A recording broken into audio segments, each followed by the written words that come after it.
there's this hesitation with talking about deconstruction amongst Christianity. I had something that was probably akin to deconstruction, and it turned out to be really beneficial for me. The way I see deconstruction might fit into the greater framework of what I would say is renewal, or recreation maybe. I think about it in this way. I associate it from going from one world to another, because that's basically what happens. I do feel like I am in many ways inhabiting a different world now than I did back 10, 15 years ago. I don't know if you saw the Barbie movie. Yeah, I did. Okay, so in the Barbie movie, when they're in like the Barbie world, everything is structured in a certain way. Everyone has their roles and so forth. And then they're like, well, let's go to like the real world. To go to the real world, they go to the weird Barbie. She's at the edge of where everything is. She has like a weird house. I consider her to be the prophet of the movie. She occupies the space within reality where there is overlap. She's prophesying of a different world, of a different reality. I view prophetic people as occupying a space in reality that mediates chaos into the world of overorder.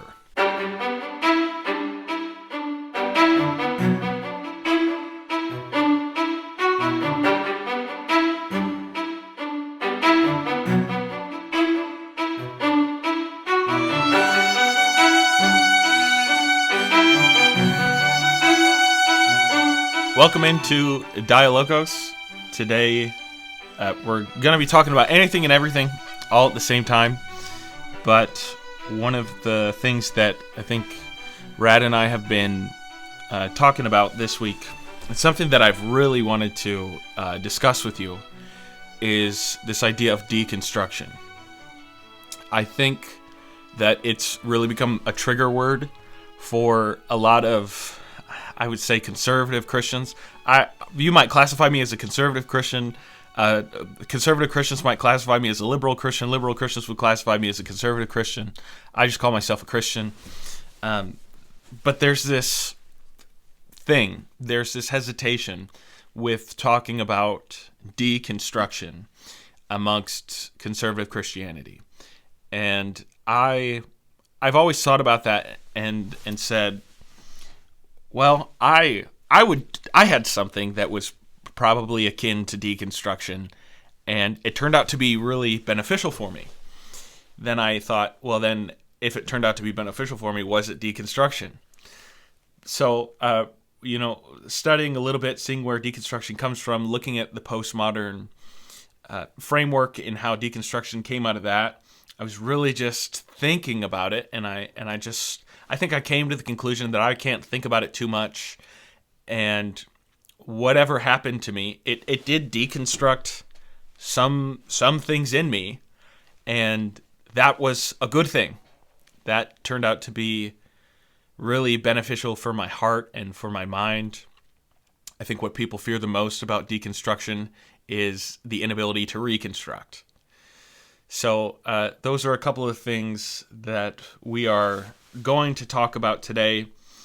But one of the things you heard about Rad's story, I don't know, would you classify that as a deconstruction, like what you went through? Yeah, that's a good question. I was thinking about that. Are you afraid to classify it as a deconstruction, or would you maybe use different terminology so that it's not associated, or what? Yeah, to be very honest, I never really associated with deconstruction, even at the time. I just didn't have the language for it. Like, I didn't really, I just hadn't conceptualized what was happening in that way. So is it Later on, maybe it's yeah, not a conscious thing that people are doing, but after the fact, that's maybe what yeah. they're labeling it as? I don't know. I'm curious to see. I mean, I'd have to, there's all sorts of different stories of people deconstructing their faith for one thing or another. And, mine can definitely be categorized as a deconstruction of my faith. But yeah, at the moment, and when I was doing it, I wasn't consciously labeling it a deconstruction. Even afterwards, I was like, yeah, I guess I deconstructed my faith. But in many ways, I guess, and I'll ask you this, how are you defining deconstruction? And yeah, let's start there. How are you defining deconstruction? Oh man, yeah, because obviously it was this concept I would say elucidated by Derrida, but I don't think that he created the idea. I think that the idea was an observation, and he used language that was specific to his jargon and the epistemological framework that he was in culturally, and described something. I would describe deconstruction maybe in a similar way, but I would also pull in concepts of reformation. Maybe Christians might be more comfortable with using that language. I think that the principle is still there, and people will say, people will put asterisks on it and say, no, Reformation is different than deconstruction. And I get it. There are plenty of nuances, and that's literally the whole point of the podcast, is to talk about nuances and get into it. But I think that there's a general spirit of destroying, of deconstruction, of reforming, reformation. And I think that it's a pattern, right, that we see all throughout Scripture. I have reframed it in my way. So if I could say how I deconstructed it, it is in the same way. I would call it embracing the flood.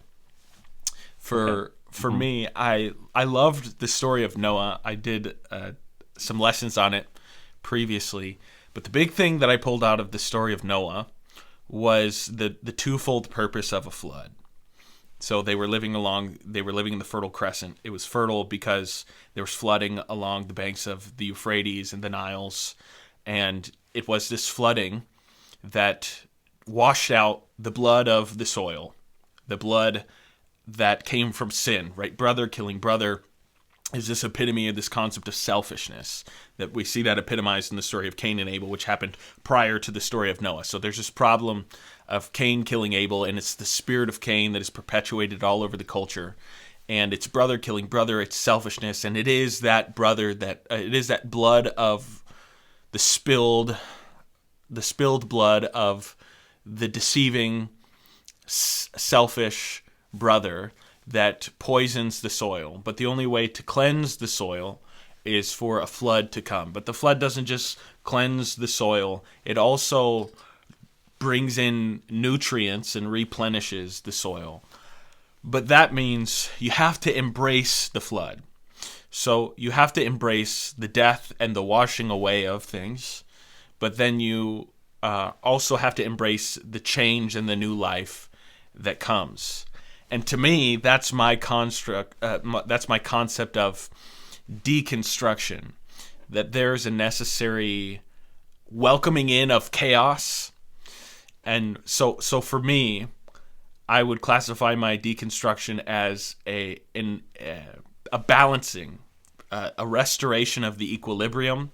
But the only way that the restoration of the equilibrium could come in, I lived in a spiritual framework that was obsessed with certainty, that it was obsessed with order, you could say. And so the only way that I could have an equilibrium that was restored to its balance is if chaos came in, or the flood came in. And chaos is typified in Old Testament concepts as darkness, as water. That's why in the beginning, before anything was formed, it was dark and there was water that was all over the place. So that's also why I think people kind of demonize deconstruction in a way, is because people demonize chaos. They think that it's a bad thing. They think that floods are a bad thing. They think that forest fires are a bad thing. But they are, the pain that comes from them also brings new, and that's like a natural part of life. So I would take the broader perspective that death, deconstruction, reformation, flooding, forest fires, all of these things are ways that nutrients in life is restored. So that's what I mean by I just gave you the longest, gave you like a political answer for now, deconstruction.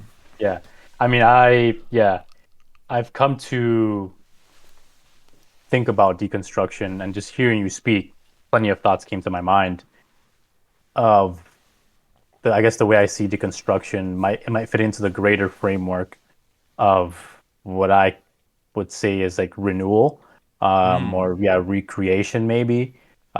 Just because I think about it in this way, and this is very, symbolism and symbolic and all of this. But yes, I do associate it with like the flood, with water. I associate it from going from one world to another because that's basically Mm. what happens in a sense, right? I do feel like I am in many ways inhabiting a different world now than I did back 10, 15 years ago, Mm. in the way in which I perceive things, in the way in which things make sense to me, and the way in which things, uh, yeah, just disclose themselves to me. Yeah. So I I see it in the way I really like the um, when Christ speaks of himself as the stone that the builders rejected has become the cornerstone. Ooh, Um, yeah. just because the way I see it is with any system of belief, with any, I guess you can say, worldview, any cosmology, there's always the center. There's always that order, which we speak of. There's always the order, and sometimes that order can calcify and become too stringent, too tight. Um, and at the edges, there's always that kind of chaos. Mm. There's always that, maybe you can say, ambiguity. And there's always that agent that can come in to the order and flip, right? And they can Yep. flip things. And that could be anything. It could be a friend that is asking you certain questions while you at your church or your community or whatever it Yep. is, you have everything quite certain. Everyone's just not asking anything. You just believe, right?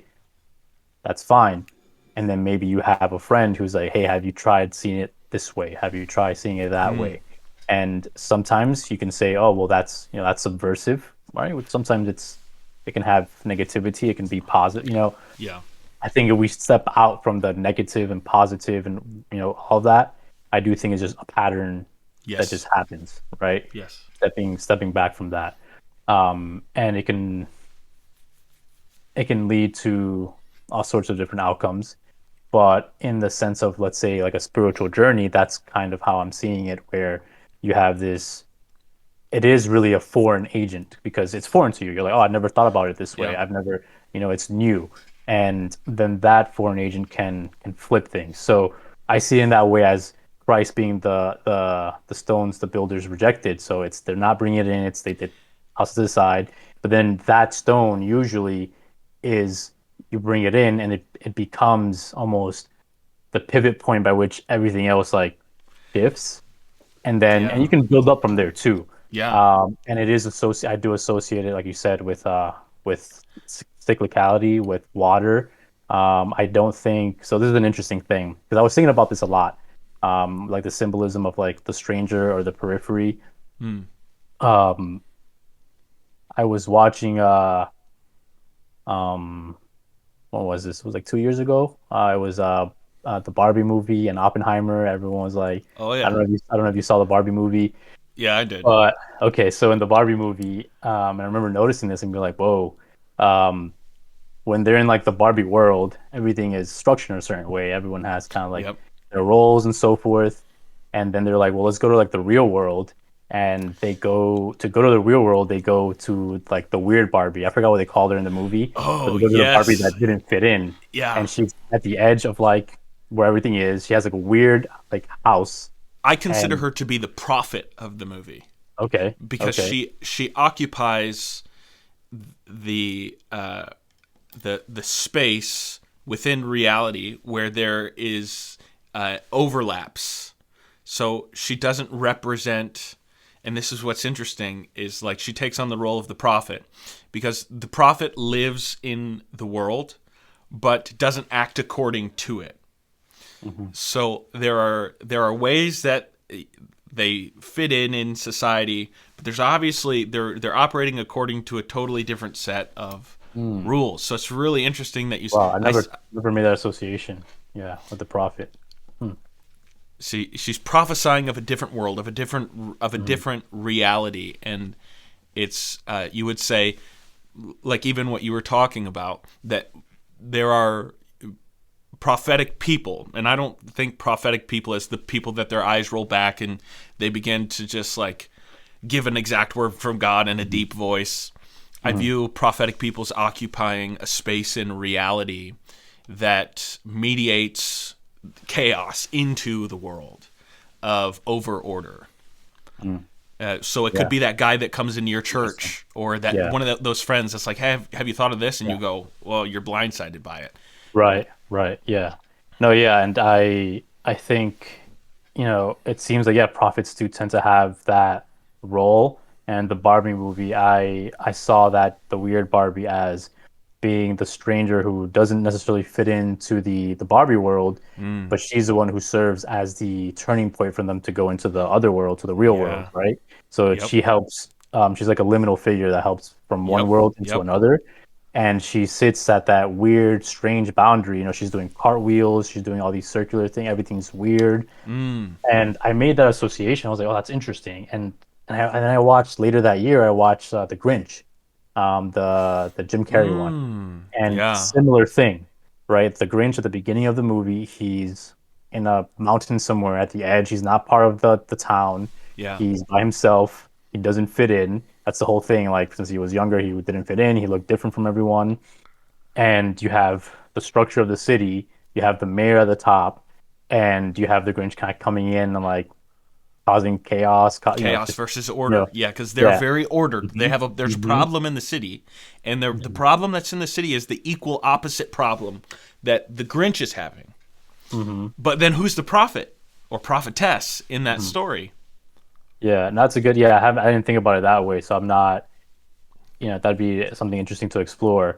But Yeah. I did see him as like the outside, the stranger, Mm. the one who comes in, and ultimately, as the movie progresses, everything flips. And at the Yeah. very end, the last scene is everyone is in his like cave having dinner except for the Oh, mayor, and the mayor now becomes the the stranger or the the outside figure. Grinch. Oh, Hmm.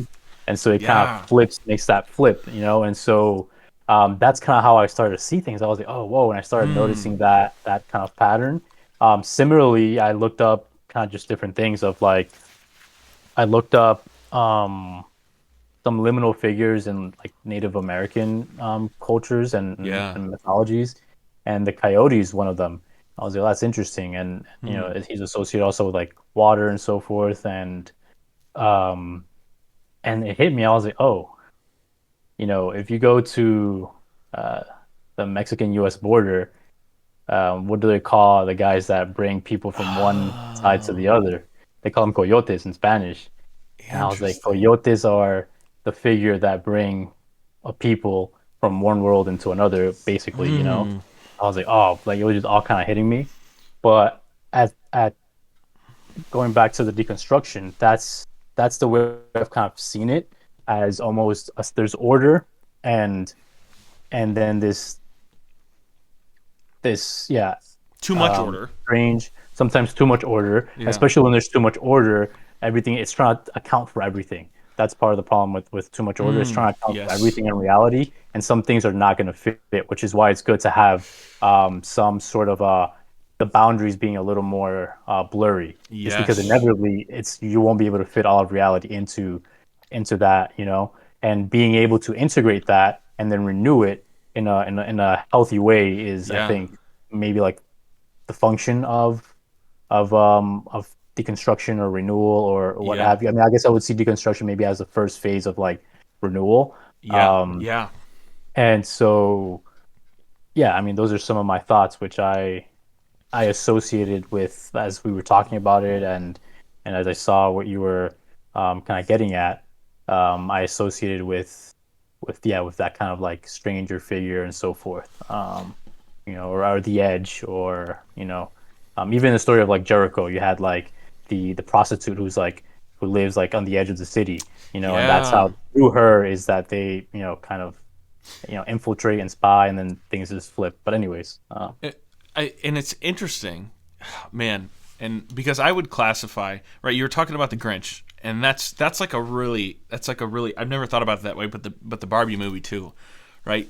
And I think people confuse this idea a lot, is that I don't think people all the time make movies and go like, the Grinch is gonna embody or represent chaos, and the people in the village are gonna represent order.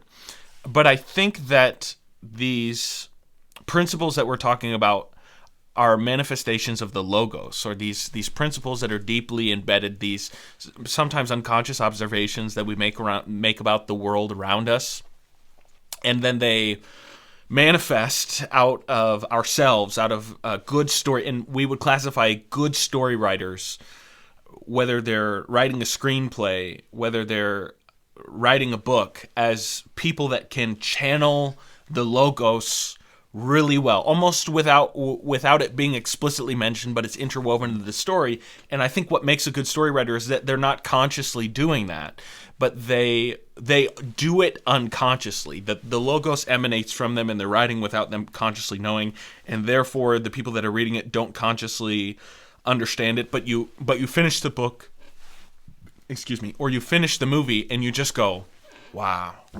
That was a great movie. And I think that's why I really liked, people could hate me for it, but I liked the Barbie movie. Mm-hmm. I think I liked the Barbie movie largely because of that one nuance right there of the two worlds. And that's the same thing I'm talking about with the Grinch, is I don't think that the Grinch is that peripheral figure to me, as far as I can see it. I think the little girl is the peripheral figure. I think the Grinch is the peripheral figure that went out of vision, right? Mm-hmm. And so he's no longer in the peripheral. He's totally in the unknown. He's beyond the boundary. He's totally embodying the fullness of chaos. Nobody can see him. He's only speculated about. But it is this liminal figure. I forgot what the little girl's name is. It Lucy? Yeah, I forgot to. Yeah. But to me, she is the prophetess of, you could say, of that story, because she doesn't fully embody the certainty and the structure. She questions the certainty of the structure of the village, and it is that questioning and that of the certainty or the structure or of the overordering of the village that enables her to connect with the Grinch. And with the Grinch, she can connect with the Grinch because she questions his nihilism and his descent into absolute chaos, because what she embodies is the balance or the restoration. And so to the people in the village, she's channeling chaos, and to the Grinch, she's channeling order, and she is exactly what both of them fear. And this is what's interesting, because this is what's interesting about Christ to me, is that depending on your perspective, Christ is either the one that's bringing too much order, or he is the one that is destroying the order, right? Mm-hmm. And that's what's interesting. He is, to the Pharisees, he is the flood that is destroying all the things. He's breaking it up, and the Pharisees would look at him and say he's pure chaos, right? Mm-hmm. But what he's actually doing is he's bringing order to the chaos. And it's so interesting that depending on how you perceive him, he's both at the same time the one bringing order and the one bringing chaos, because the process of the flood and restoration does both of those things. And so it's and I think that's the place, and Jesus really epitomizes this whole concept of what a prophet is. A prophet oftentimes has a message of destruction. And that's just like so interesting. And that's why the prophets are not liked all throughout Scripture. Yeah. Is they are the messengers of destruction. They are the flood that is inevitably coming. They are the waters that are crashing down and killing the pursuers from Egypt. They are they're John the Baptist looking at these people and calling them broods of vipers, offspring of vipers. It's Jonah being afraid to go to Nineveh because he has a message of destruction. Mm-hmm. But it is through this destruction that actual order is built. Because interestingly enough, there's a circle, right? And we Yeah. see this throughout history, whether you're totalitarian or not. There's a circle. When you start getting too much structure and too much order, there's a point in the circle where it turns to chaos, Hmm. where all of a sudden your over Hmm. ordering and your over structuring turns into you killing anybody that disagrees with you. And Yeah. all of a sudden now, this overexertion of control turns into the chaos. Hmm. And so it's just like, No, yeah, yeah, and it's interesting. It's interesting to think about it in like throughout history, even in the sense of, I know you were reading Secular Age, right, by like Charles Taylor, and yes, in there very he talks difficult. But about, yeah, he talks about how medieval societies had almost like a valve to release um some, I guess, some of the steam from having too much order. yeah, And to him, that valve was Carnival. yeah, Carnival, which they had like I forgot exactly when in the year, but where basically everything was inverted. People were just doing all sorts of upside down things. yep, Rulers became servants, and servants became rulers, yes, and yeah, things were just all like just crazy. And every social regulation and I guess ethical morality people were used to following were kind of just turned upside down.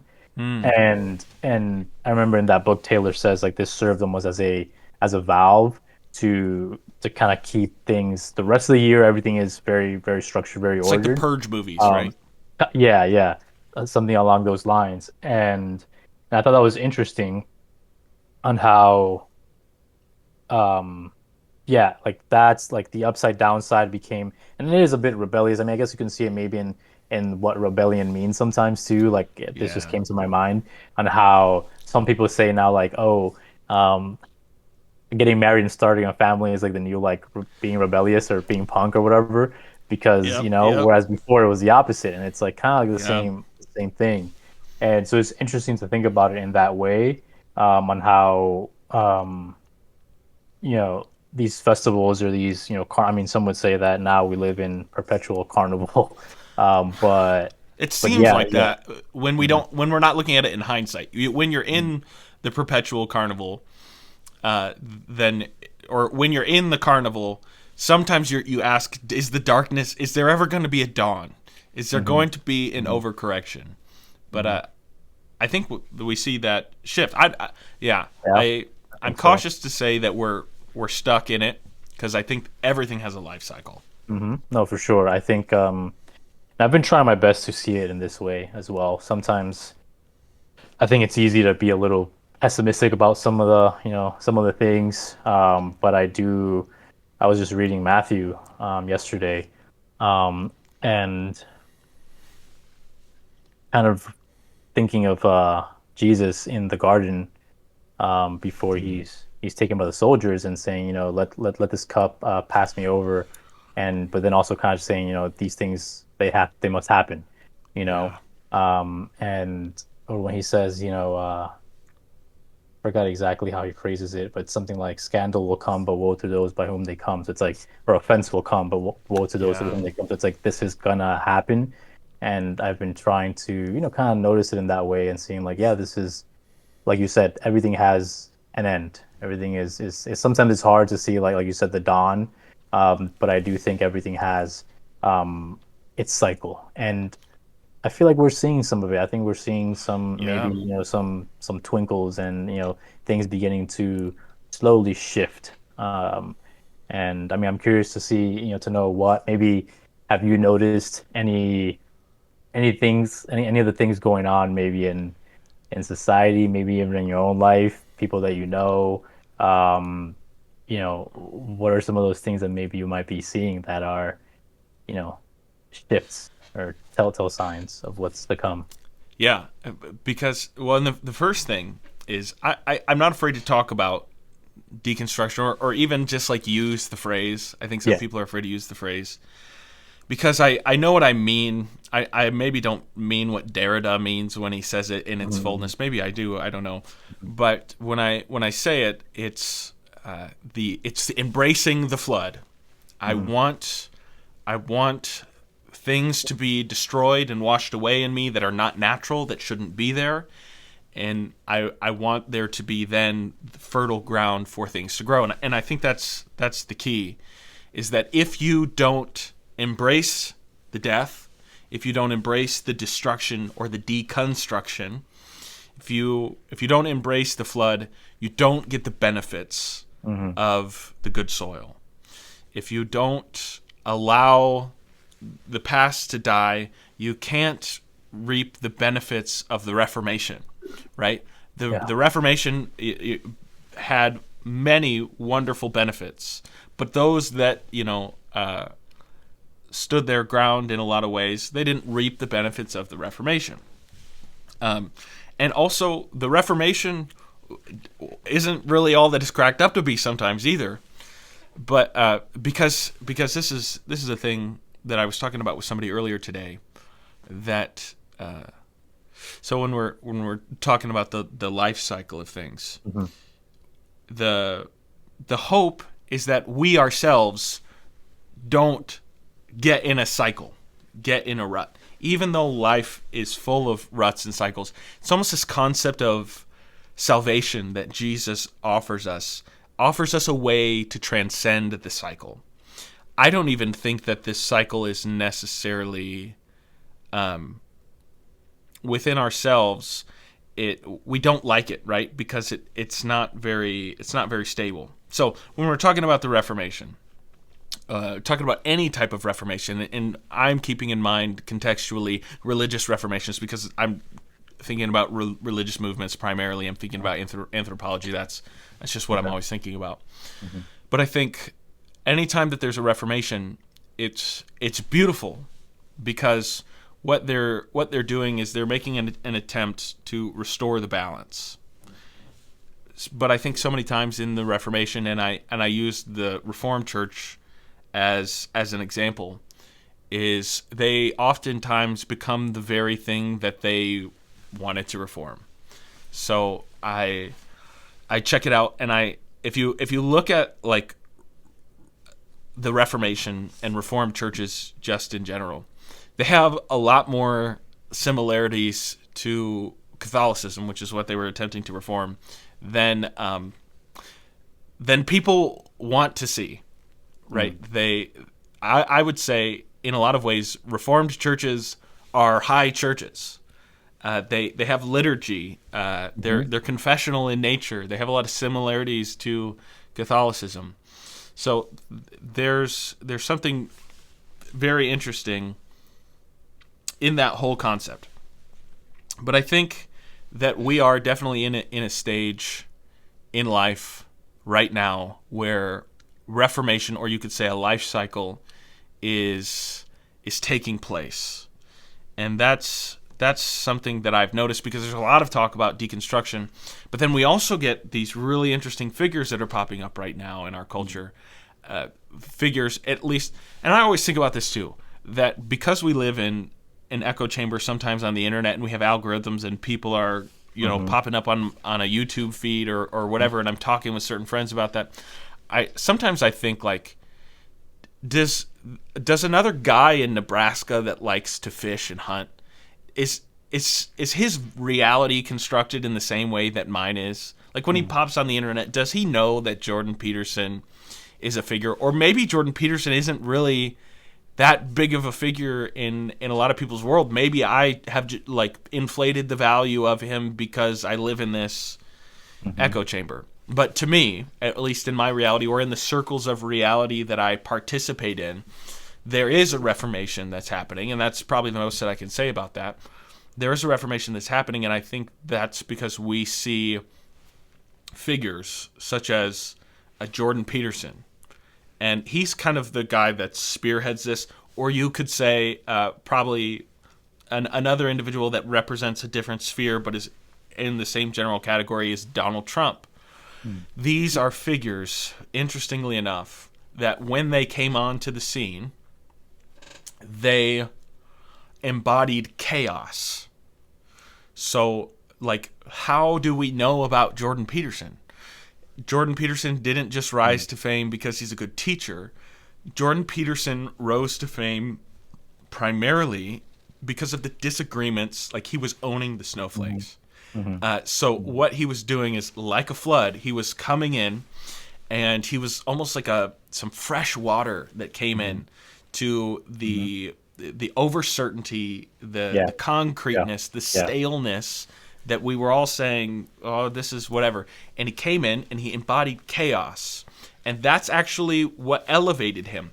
But his messaging has changed a lot, whereas he came in as an agent of chaos. And you could say the same thing about Donald Trump in 2016. His success was very different than the success that he had in when he was voted in 2023, 2024. Mm-hmm. Right, the wave that he rode was a wave of chaos and a Mm-hmm. wave of rebellion. But now these two figures, interestingly enough, are beginning to embody order, right? The Mm-hmm. pendulum has swung from they are Mm-hmm. agents of chaos to agents of order. Yeah. And so the perception of them is very different. And so that's why I say I'm identifying these figures and what they're doing, how they came onto the scene, and how they are now.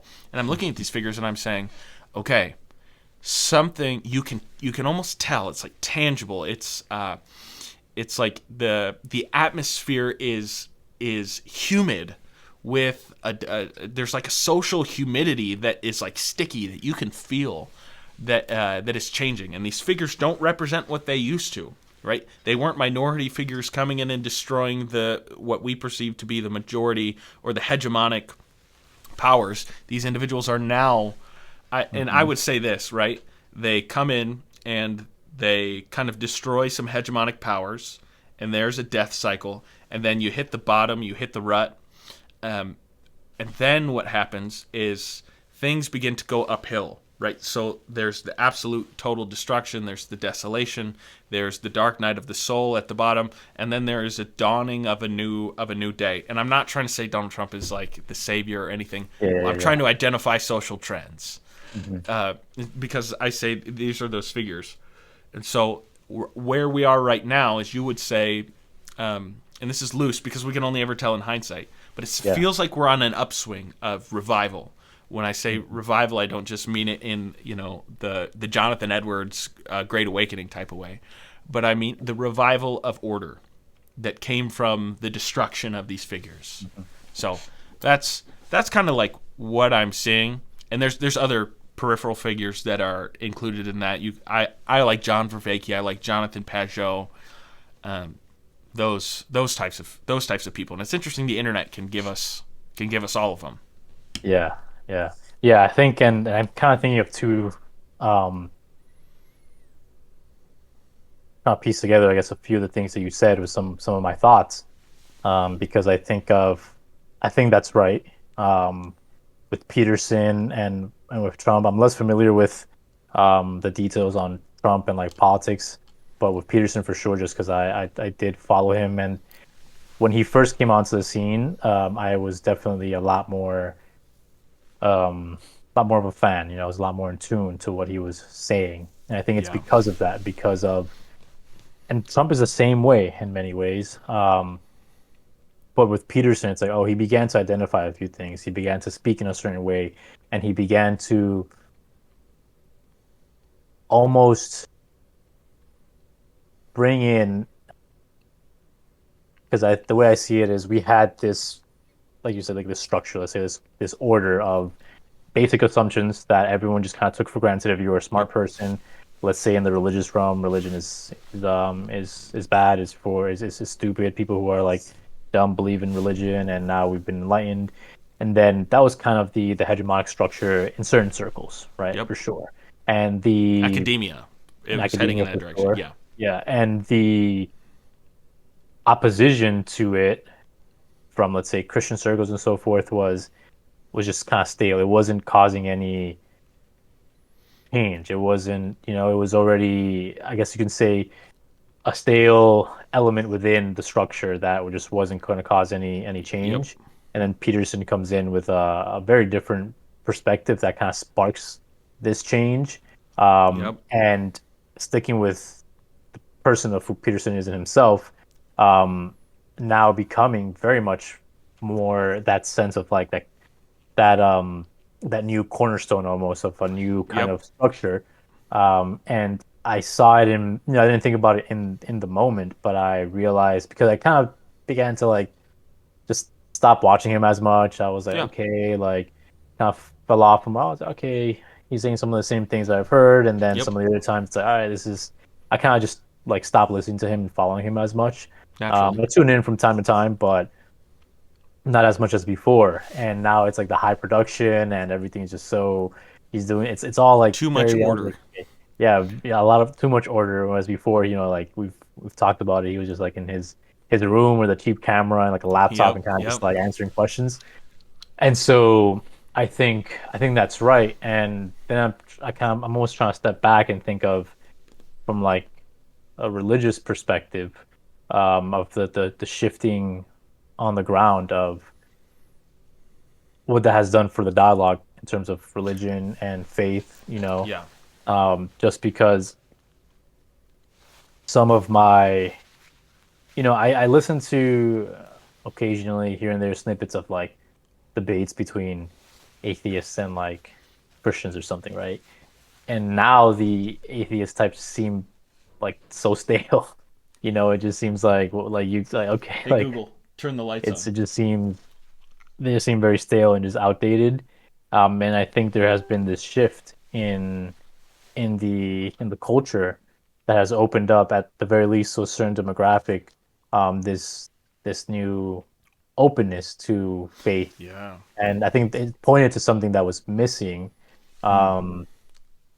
that was missing before, and almost by deconstructing and tearing apart like the old ways of thinking, opening up the possibility for reaching back. And a lot of it is a lot of people, at least who are in this again, because like you said, we're in a corner of the internet, but it's like there could be someone else living a totally different experience. Yep. But I do think it is spreading. I think and It's I don't know. I affecting mean, everyone in some way, I think. some way. I think at the very least, at least their openness to faith or something.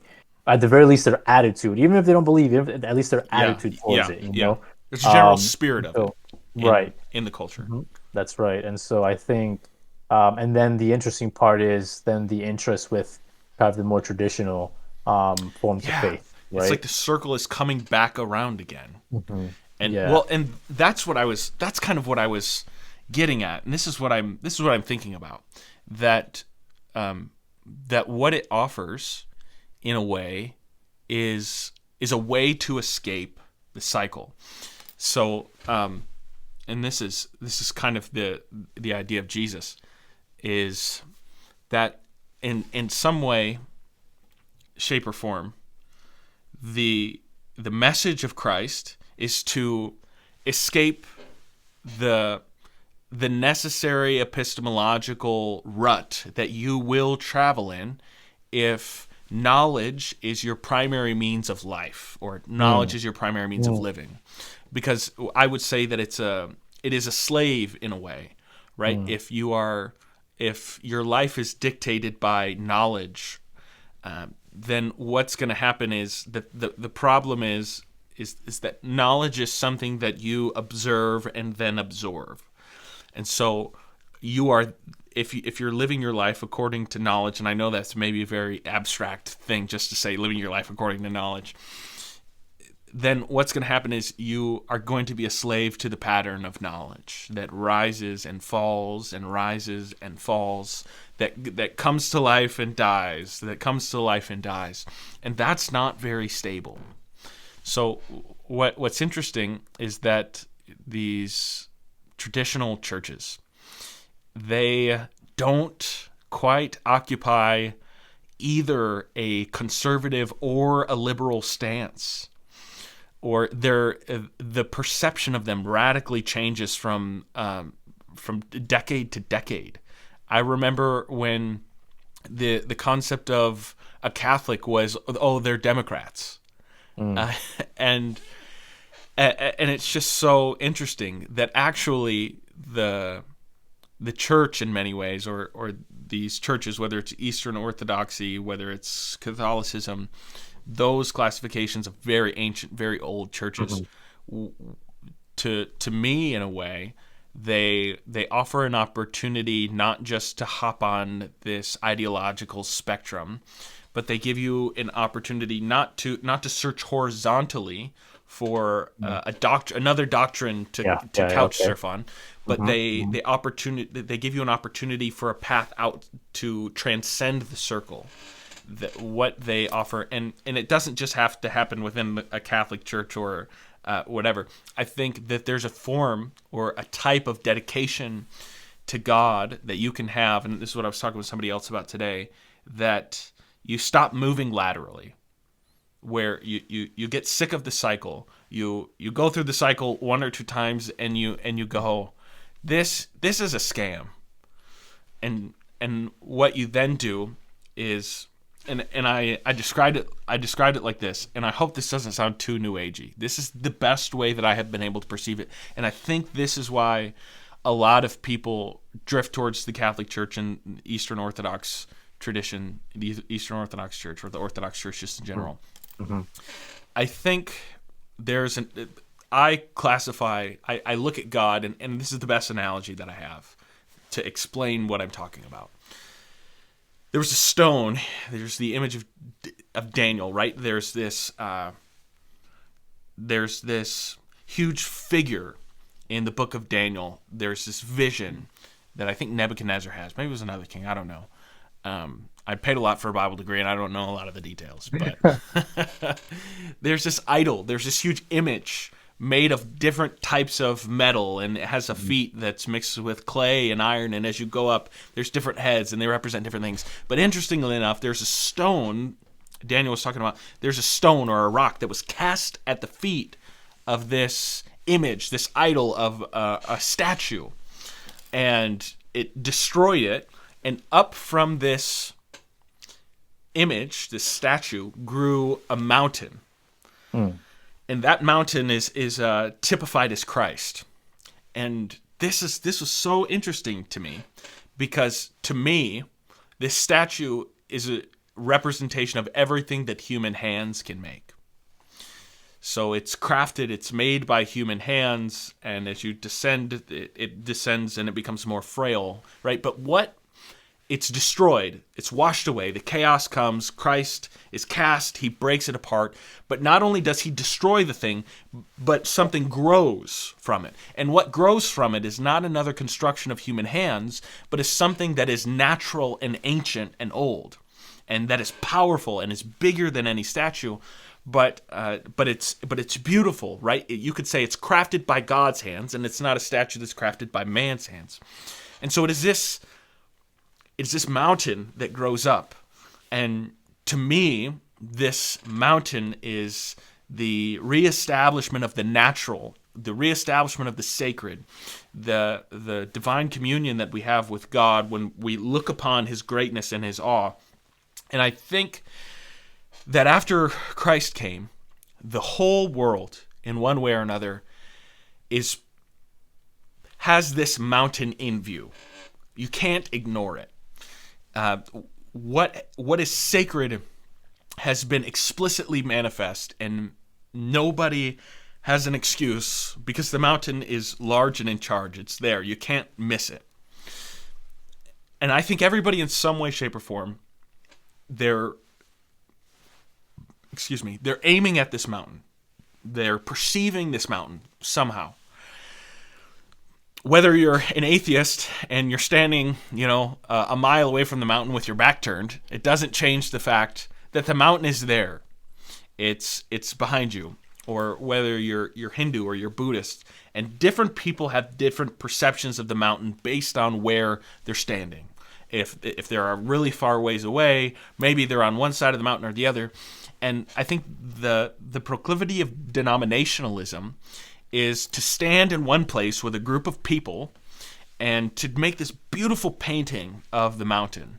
And they trace it out, and they spend all their time drawing it up, and they look over at all the other denominations and all the other people, and they say, look, we have perfectly detailed this mountain. We're certain this is what the mountain looks like. Come, stand with us. Help us work on this mountain. Help us to be in awe of this mountain. Join our group. This is what the mountain looks like. Meanwhile, there's a whole other group of people that are on the total other side of the mountain that are looking at this mountain going, we're going to paint the picture of this mountain. We're going to draw it out and we're going to trace it. Man, this is exactly what the mountain looks like. And then they all look at each other and they get together once in a while and they go, that's not the mountain. My picture looks totally different than your picture of the mountain. And to me, that's doctrine in a lot of ways. Is this false sense of certainty, and there's an observation that's true. They're painting a beautiful portrait of the mountain, but it's one perspective. And I think that the call for Reformation is the people that, or deconstruction, is the people that get a little restless right there, and they look at everybody and they kind of go, why are we just sitting here and looking at the picture of the mountain? The mountain's right there. What this seems it seems a little bit boring. This doesn't seem like this is what we should be doing. There's a whole mountain in front of us. And meanwhile, the call of God to us that echoes in the ears of people is to say, approach. Do you want to really know what the mountain is? The only way that you can know what the mountain is if you climb the mountain, is if you approach, is if you go through the hard work and the strenuous work, and you cut through the weeds and you go through the grass, and you not just have this perfect peripheral or this perfect beautiful landscape of the mountain, but the call is to experience the mountain in the hardships and the struggle, but also to come and experience the fullness of what it is, not just to know about the mountain, but to live up on the mountain. And I think in a lot of ways that Catholicism and Orthodoxy offers an opportunity, not just because of this vast wealth of traditions, that you don't just sit back and say, here's our confession of faith, here's our doctrine, but you can look at all of these church fathers. You can look at the thousands upon thousands of writers. You can read them all, and they all have different perspectives on them. Like just Teresa of Avila, like her approach to prayer, Avila, I don't know how it's pronounced, but St. John of the Cross. And you look at all these people who claim to be Orthodox, who claim to be Catholic, and yet there's something about them that's just saying, like, they're not these dogmatic people that are trying to paint me a picture so that I can participate in the economy of Western churches. These people are offering something that is transcendent of this lateral doctrinal economy that I'm being asked to participate into. They're offering a vertical move in faith. Does that make sense?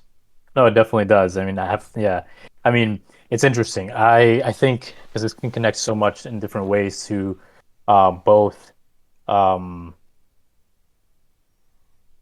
human anthropology, epistemology, how we approach certain things, what we value, right? Yeah. You were talking about knowledge.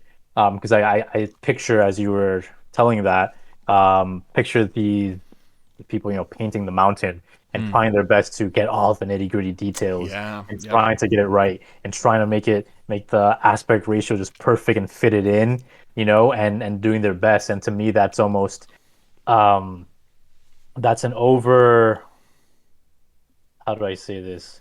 That's really living and being in this headspace where the propositional and the explicit is the most, just the most important, right? And I do see that shift from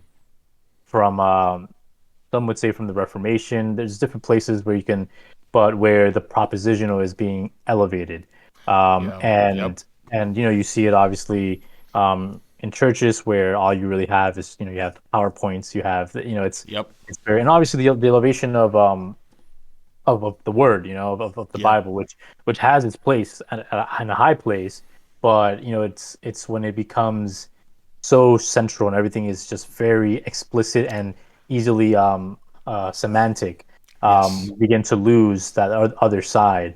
I do think that, and that's the beauty of Christ, because I think Christ, being the Logos and being transcendent, incarnates himself and creates that union and that bridge to the transcendent. Yes. And I I read a while back um Ian McGilchrist, and he has a chapter on the Yeah. Reformation in his book, The Master and His Emissary, and he That's ends on it my by reading saying, list, dude. Yeah. yeah, Oh, and he ends it by saying that in the Reformation, the cardinal tenet of Christianity, the word is made flesh, is reversed, and the flesh is made word. And so, and it's like you kind of put everything back into this propositional explicit kind of worldview, and that's all to say. And I think then that becomes very maybe an overly tyrannical sense of order, right? To yeah. go back Yep. to kind of what we were saying, and what I think some of these other traditions offer is the proper place for, let's say, this chaos that then integrates it in a way where it can transcend the cycle from one to the other, from one to the other. Yep. And I there's different ways of conceptualizing it. There's different ways of thinking about it. One thing that I've heard is the Mysterium Tremendum in Catholicism, which is almost like I read an author kind of describing it, and I remember feeling it as a kid. You know, Yeah. as a kid, I felt it when I would step into a Catholic church. It was a sense of almost fear, but awe, and just because it's like I don't know what's this is different. Like I don't know what's Yeah. in here, and it's just this weird like this tremendous kind of like feeling and mystery. Chaos And and I do order at think, the same time. yeah, Interesting. and I do think that's part of and even churches, older churches try and incorporate that, and it's almost like you can say in a sense a mountain if you want to think about it that way, where at the center, you put your attention and your eyes towards Christ and towards Yeah. let's say like in a mass towards like the the Eucharist.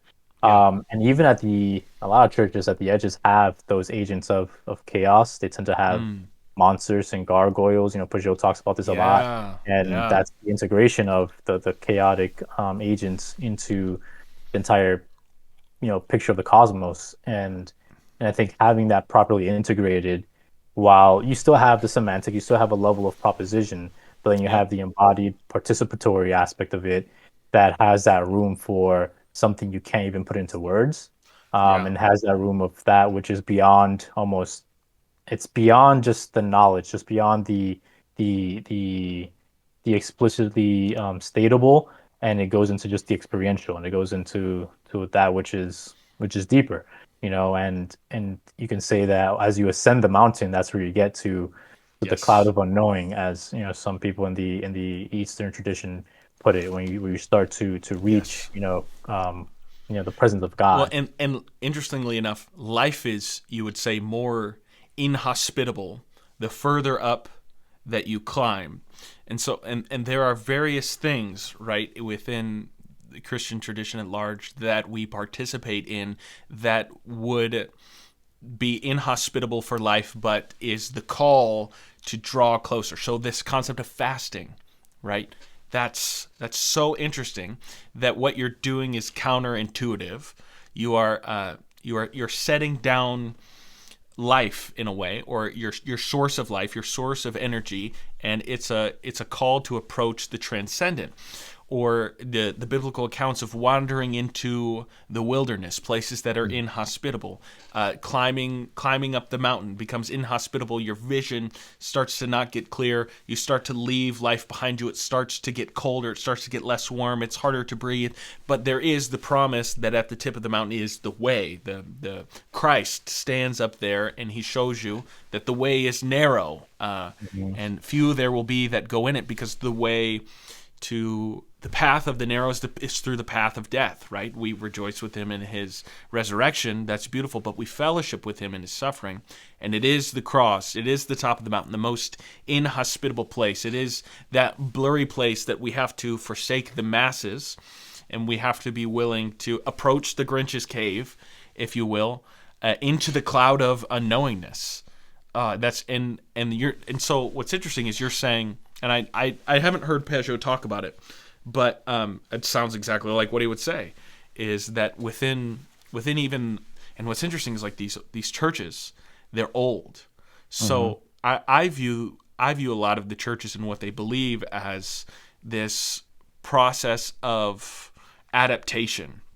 So anything that has survived for that long is going naturally to embody all of the life cycles that it's had to go through. It Mm. picks up things here and there, and if it's gone through life and death cycles, then as soon as you walk into this extremely old church, what you're going to see, if it's survived that long, is a balance of life and death, is a balance of chaos, Mm. because Mhm. people have attended this church through life Right. and through death. Interestingly enough, man, Yeah. Yeah. that's Wow. got me Yeah. thinking. I don't want anybody to think I'm converting to Catholicism. That's Yeah. Yeah. That but is I very can have interesting. an Yeah. appreciation for it, Yeah. and I can look at it Yeah. as objectively as I can. Hmm.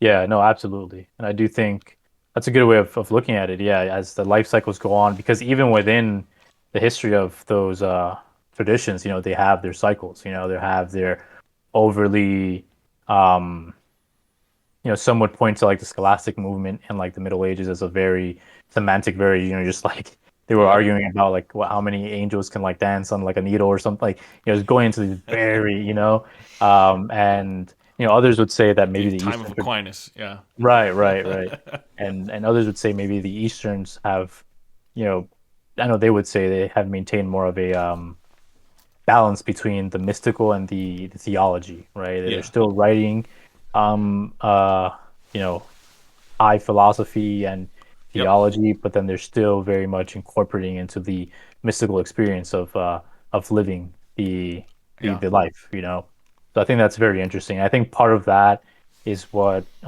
is alluring to some people, and Yeah. how that is so different from again the lateral sense that we feel. It's like we're choosing one ideology over another, and everything begins to feel that way, where whether it's a political ideology, whether it's some streams of like Christianity, because that's how it can feel sometimes, where I'm like Oh man. coming up with, Yeah. like, I remember feeling that way actually, coming up with as clearly as possible my basic foundational axioms, and building from there, and having all these presuppositions to my worldview, and really building up this structure of like knowledge to be able to defend. And it is really, yeah, just another one among others that are being propped up, and being able to go from um the lateral, right, the Yes. horizontal, into the vertical ascent. and So I it, think and it that's feels that's like you're trapped in that. Like I Mhm. I look at Western Christianity largely as, and I love the work. I said it last week, of Roger Fink and Rodney Stark talking Mhm. about the churching of America, and they very much akin it to, it's a social economy, and there's currency in it, and there's everything, because there's in a way it also mimics the economy of the United States. It's a free market church economy. Mm. The difficulty with that is, like, when you go church shopping, when you go into a church, in order to fit into the community, you have to pick up all their presuppositions, or most of their presuppositions. That's why you Yeah. that's why you go in there. And why I think a lot of people are becoming disenfranchised with that, or disenchanted with that, is because it doesn't allow room for exploration. It doesn't allow Mhm. room for growth, or awe, or wonder, because all that Yeah. they're asking you to do is just to pick up another set of Yeah. presuppositions, so that you Yeah. can be integrated into a community, so that you can scratch that little itch. And I just don't think that's working for a lot of people. And I that's the way that I feel. I don't want to just go and pick up another person's presuppositions. I want to Yeah. sort out my own salvation with fear Mhm. and trembling. I want to behold Christ, and I don't want to have to do so with the constant fear of ostracization that Mhm. always lies behind me, with a specific subset of people. Yeah. Yeah, and with some of these traditions and other ways of thinking, I think there's, of course, you have your structure, and you have your what you believe, and so forth. You have that, and you're gonna have your heresies. You can't like be in that. But I do think there is some room for. This is something I discovered in my own journey. Even some things that I would have previously been very uncomfortable with, Yeah. very uncomfortable, very foreign. This is wacky. This is a little, what's going on here? Some of the, just reading some. I mean, I haven't read um those individuals, but Teresa of Avila or Saint Yep. John of the Cross, and some of these mystics that I'm like, even the word mystic, it would have Yeah. been like, Yeah. whoa, like Yeah. that is just not. That's a no go. That's a Yep. no go. And it's, to be clear, is you have to be careful. You can go down certain paths that can get a little, a little dangerous, especially if you're not wise about it. But I do think Yes. there is more room for that exploration in those areas, Yeah. and there's room for, I guess, for Christ to reveal Himself in those areas. Yep. But also, too, one perspective that people may have is baptizing some of those things, some of those routes where there's a more occult, where there's a more, in the Yeah. stream of Christ, right? Yeah. And kind of bringing it back and creating a door for some of those people that may be in Yep. those realms Yep. to come to Christ, right? And I Yeah. think that's the beauty of it, the way it can integrate and how it allows for all these doors and these forms to take place and ultimately still point to Christ, right? Yeah. And I think some of that is lost when you begin to just make everything, that's not right, that's heretical, and you Yep. lose, and then it creates this issue where a certain part of the way we are and we were created, and some people may have a certain propensity towards it than others, but is being neglected, Yeah. and Yeah. that's important, because then that side of things, there may be some people The that are childlike nature of things. This the is why childlike Christ said you nature. can't enter the kingdom of heaven unless you're like Mhm. a child, and we lose that. That's exactly what it Mhm. is. Yeah. You you lose what it is to have wonder, to the sacred, Mhm. to be like a child. Yeah. Oh Wonder, the wow. sacred, the mysterious. Like Yes. because I've thought about, there's people who reject, sometimes Christianity, and the form that has been presented to them, Yes. and some people go into other forms of spirituality, the occult, Wicca, this and that, and there's an element of mystery there. There's an element of, And that's why they um, want it. and that's what they want. It's calling to that side of them. And like I said, some people may not feel a particular disposition towards that, but others do. And when you're in an environment that's very, what's the word I'm looking for? That's very sterile and very Mm. clean and just very, black and white. Yep. Those people are going to gravitate towards those other things until they realize, oh wait, this is still offered in this, in Christianity. You know. This is the way. Maybe it could be perceived this way because this is the way it clicks to me, right? Mm, I think that there are people that go off into the occult, that mm, go off into various other traditions that offer one, or I'll say offer mystery, mm, which is maybe an overcorrection from mm, mhm. the certainty that is shoved down their throat. They want Yeah. awe, they want wonder again, they want the mystery. They want to be like a child again. The difficulty with overcorrecting and going into that direction, yes, you become a child again, but there's a danger in becoming like a child when you don't have the oversight of a father, right? Mhm.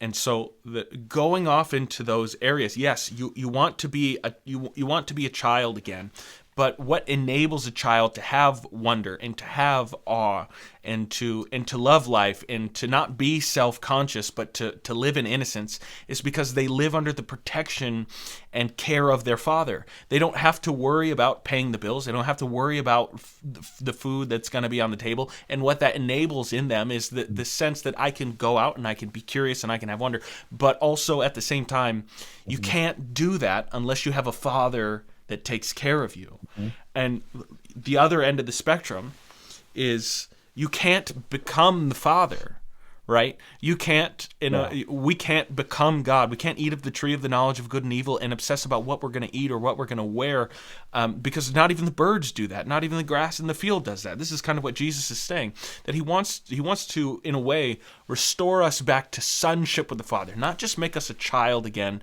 so that we're orphans and we're out there helpless and broken like you might see in the occult, but he wants us to restore back to order, where we are both able to occupy the chaos of the child, but under the order of the father.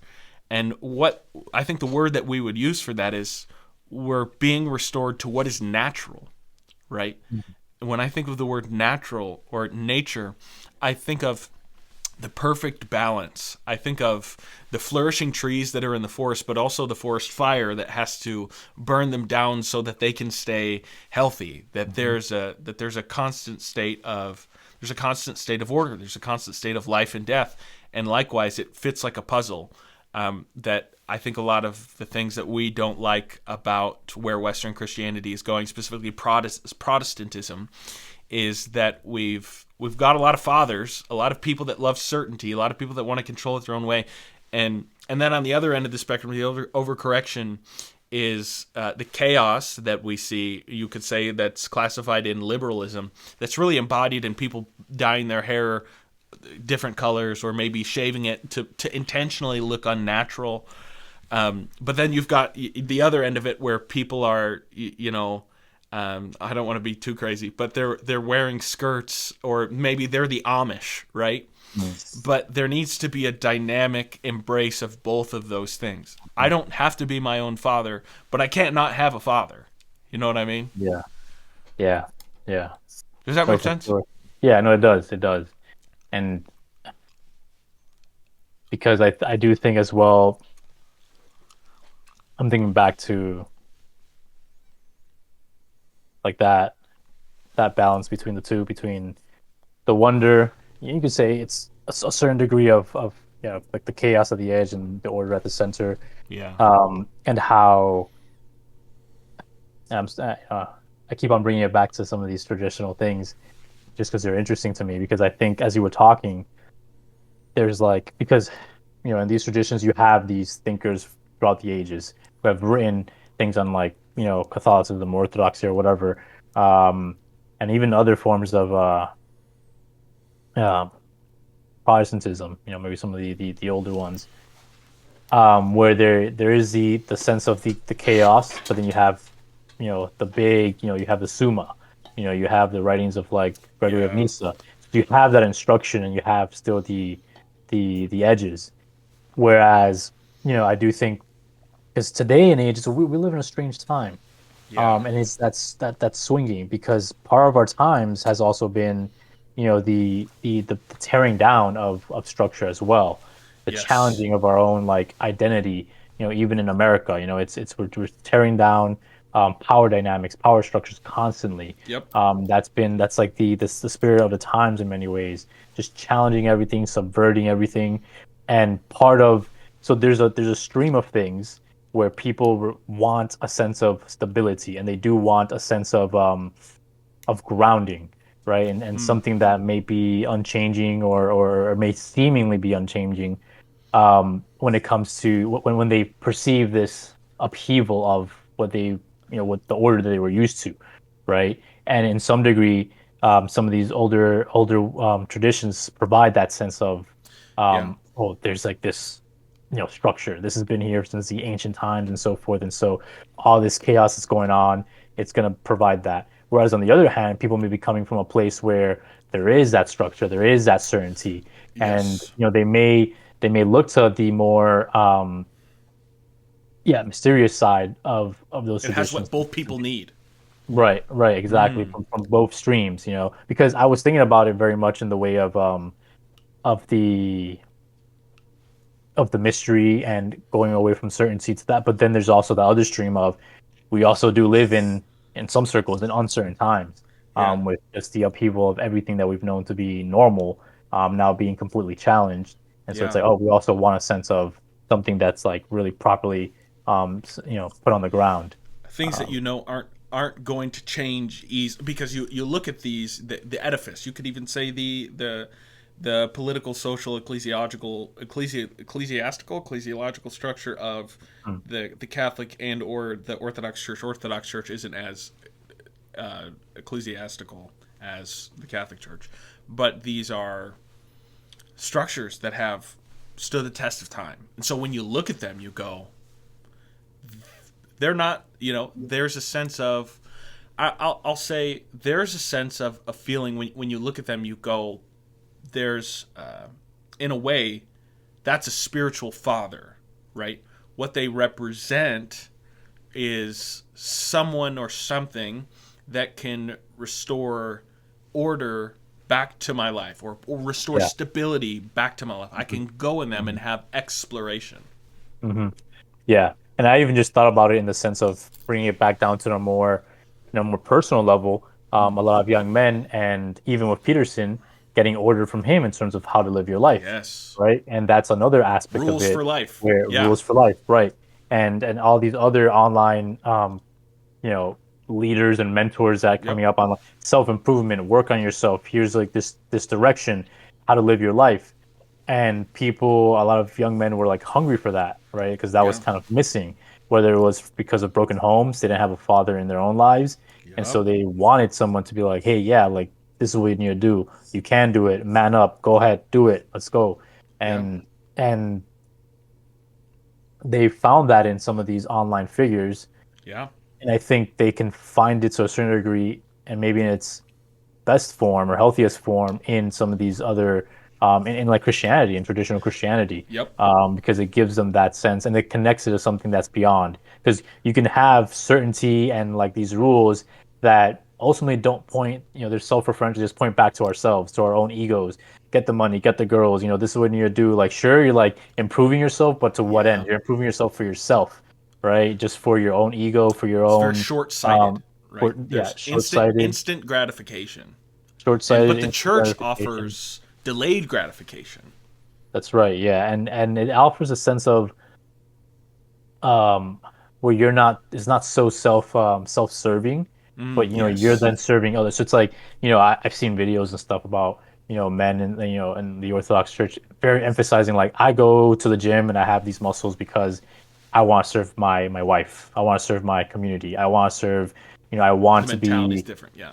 the mentality is different. Whereas, other time it's like, well, I want to do this because I want to look good so I can get Because like I more want a women, wife. right? Yes. Because I Or I want a want a wife, or I woman. want, well, yeah, exactly. Yeah. And There's so, a shift. and so it's like, it's almost like you're still getting, whatever the body that you want. You're still going to the Yep. gym. You're still putting in the work. There's still that aspect, but it's directed in a way that's outside of yourself. And You're more long serving someone term. else, and more long term. Yeah. Stable. It's Mhm.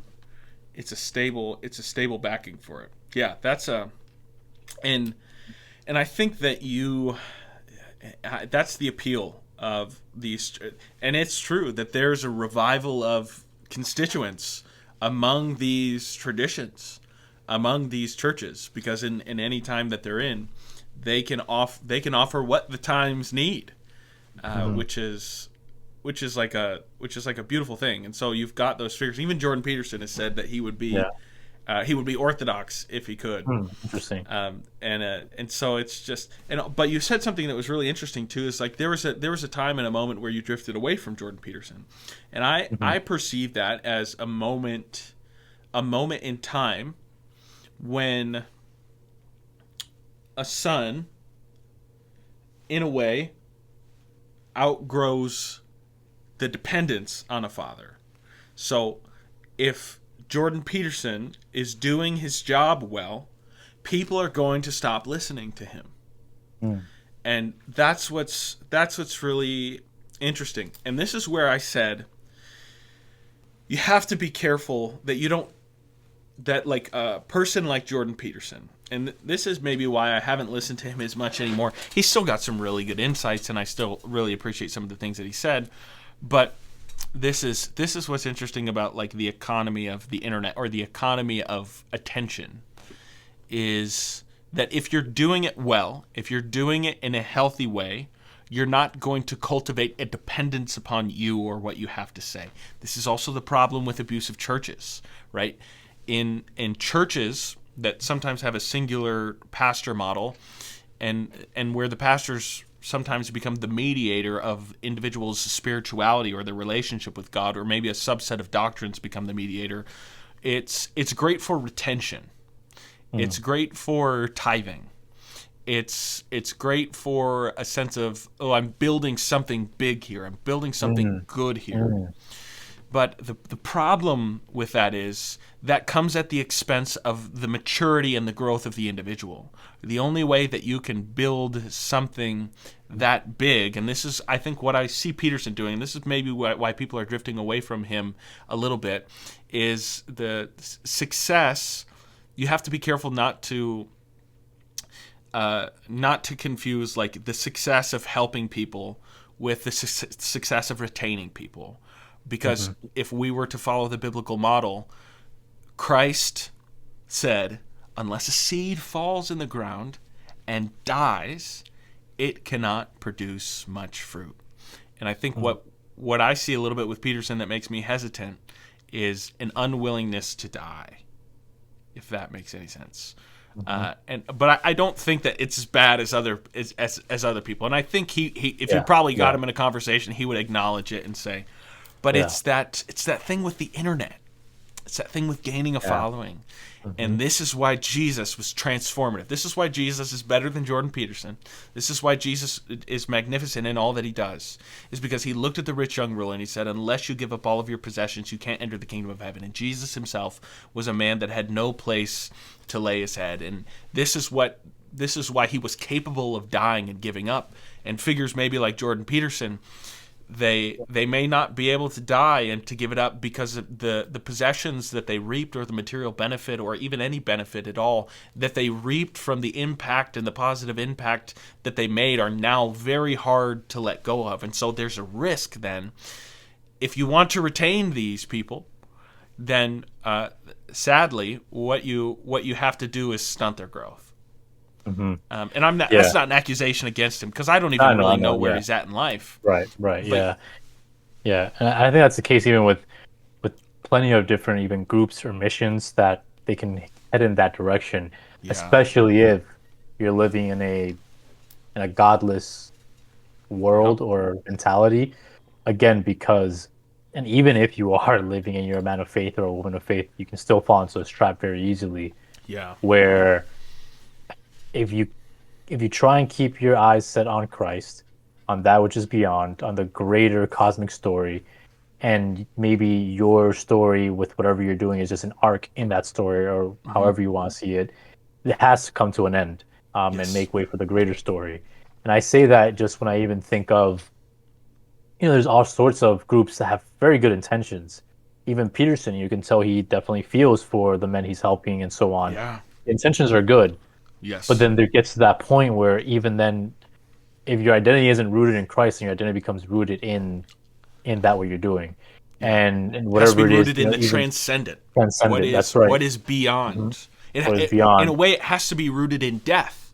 In a way, because that eventually you will have to embrace that thing. And the beautiful thing is, Christ is a figure that you can embrace. You can fellowship with him in his suffering and in his death. And there's no other figure that you can do that with. That's interesting.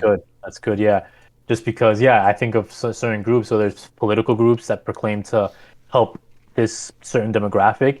And it's like, well, when are you guys going to, dissolve this group? Let's say they succeeded, and it's a group to, I don't know, lower, alcoholism or something, and the group is formed, and the legislation is passed, and people are getting help, and the rates drop tremendously.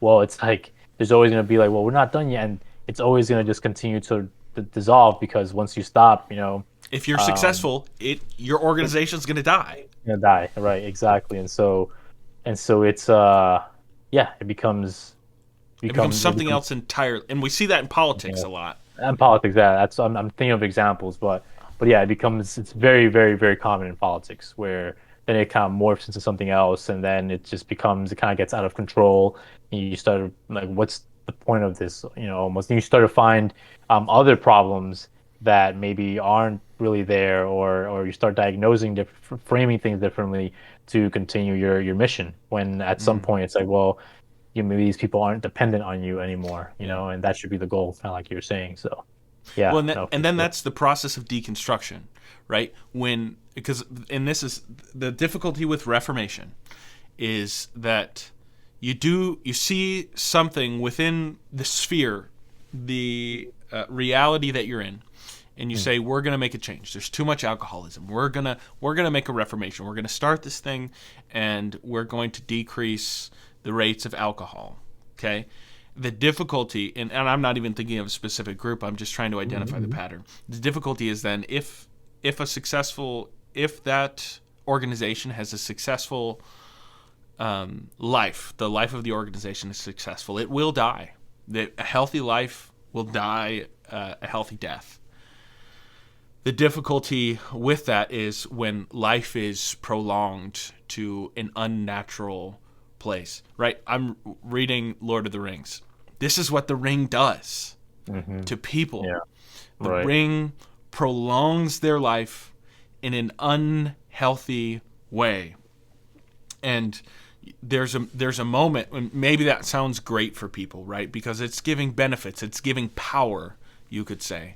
The difficulty then is you get to this and you go, life has no purpose if there is no end. There is the value of life is dramatically decreased if it's not scarce. I'm not going to try to find meaning in my life if it perpetuates forever. And I think this is where people become this is where I became disenfranchised a lot with the certainty of the movement that I was in. I saw that there was a horizontal boundary that you could not pass. Like you could say it was just existing to exist at a certain point. And you begin to go like, well, there's glitches in the matrix. And this is where the process of deconstruction was important for me. It's the point where you begin to mature. You get to a point in maturity, and you think for yourself, and you look at this organization, and you look at all of its goals and the things that it's doing, and you look and you go, I can think for myself now. And now that I'm thinking for myself, some of this stuff doesn't make any sense. And then you have to, internally within your own life cycle, you have to go through a process of death if you want the truth, if you want to escape in a way, if you want to go on the journey, if you want to live a meaningful life and see what's out there, you have to die. You have to deconstruct. And there are some people that I guess aren't willing to do that because it's like maybe people's frustration with individuals that are in an abusive relationship. They kind of look at them and they go, why don't you just leave, you know? The difficulty is abusive relationships offer stability, right? They are, as you're getting beat or you're getting hit, it's a terrible moment. But at the same time, what you think is, if this person is strong enough to beat me and hit me and abuse me, they are also strong enough to protect me. And so there's this terrible, conflicting, emotional, psychological thing that is happening, is that the same power that's exerted over you is the same thing that you use in your mind to go, this power then can protect me against all of the uncertainty out in the world. But then it also guards against awe, and it guards against wonder and many of the things. And sometimes the only way to escape is to die. And to me, that's the call of Christ. It's the call to and I love, man, what you said. I can't stop thinking about it. The stone that the builders rejected is now the cornerstone. And it's this principle that, like, the stone, the thing that was rejected by the people in the world, is now the most fundamental part of the whole building. The part that they said, this needs to be cast out, this needs to be rejected. And I draw it back around to the paradox of Christ. And I think what we're talking about when you get to the blurry levels of the boundaries, and this is I think why deconstruction is important, because you can't get to the blurry levels. You can't have the cornerstone, but it also be the stone that the builder's rejecting, unless you have this paradox of the flood. You have this paradox of the flood, that water is the chaos that brings destruction, but it's also the order that brings life. And Jesus is both of those things. And the interesting call is for us to do the same thing.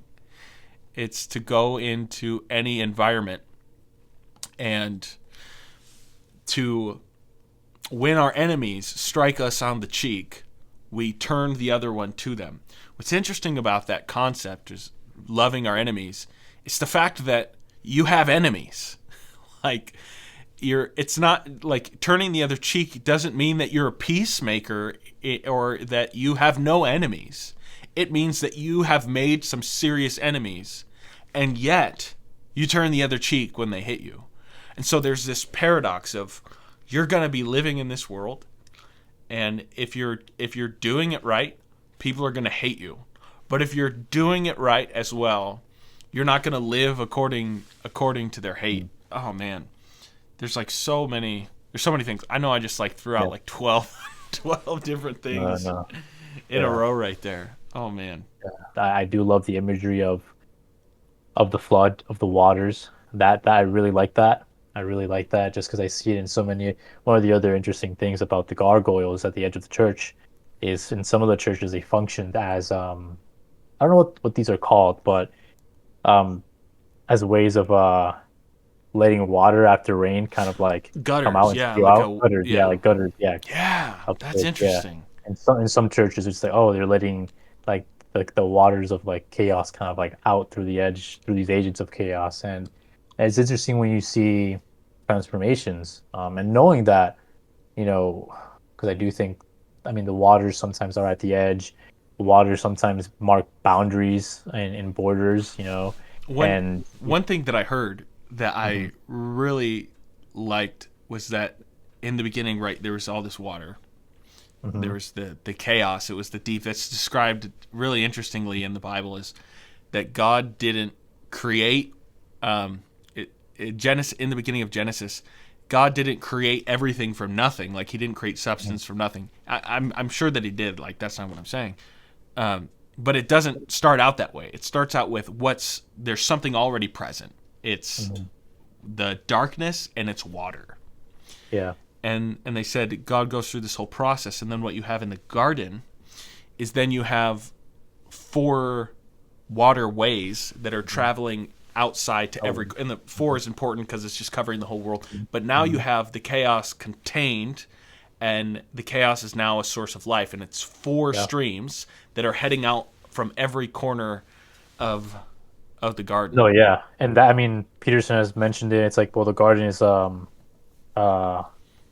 it has a wall to it too, so it's almost like chaos and order in simultaneous harmony. I mean, the garden, things are growing, things are, but you also have a sense of structure as well. You have the rivers, and what I was gonna say was, even in it's interesting, even in, I'm even thinking about Lord of the Rings, when they cross from one side to another or one chapter to another, there was the ford when they're going to Rivendell. I just read that part.